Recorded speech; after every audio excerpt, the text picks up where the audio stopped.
Hi, this is James Shug with Westpac London's end of day report for Friday the 14th of June after an absence of a month. Mostly a positive day on equity markets, certainly in Europe today, following on from the decent gains in Asian markets. The main story at play has been diminished expectation that there's likely to be an imminent tapering of Federal Reserve policy accommodation.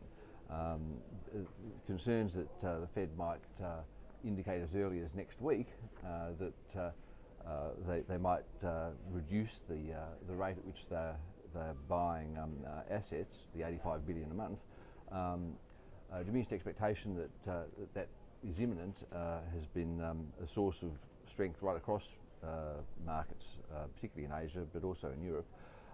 In the US, however, we had some disappointing economic numbers today.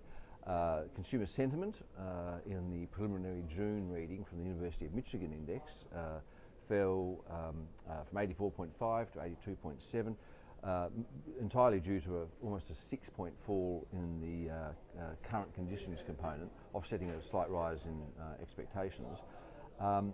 Also, industrial production was flat in May.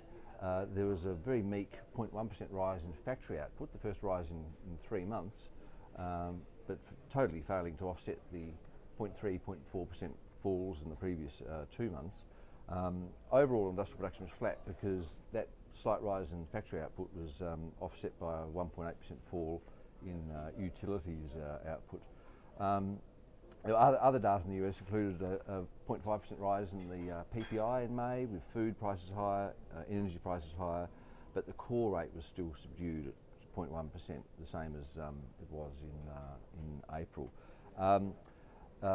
So US markets at the moment, and it's about 3:30 in London, so markets in the States have only been trading for an hour or so, up 0.04%. The level of the Dow is 15,181. So the weak data there has sort of prevented follow-through gains in that market. Commodity prices are higher. We've got a 0.7% rise in copper prices. Gold's up 0.75% at $1,388 an ounce.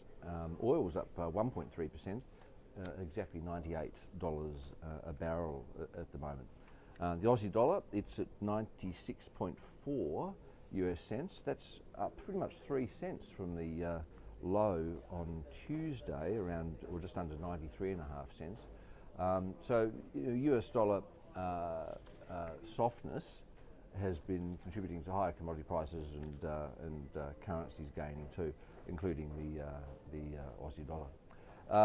Just a quick report today then, but it's good to be back, and I'll be here right through next week hopefully, and we'll be reporting then on what the Fed actually does, and there's also a range of US data and all the usual concerns about Europe to comment on and so on. So plenty to watch for over the next week. Okay, that's it for now though.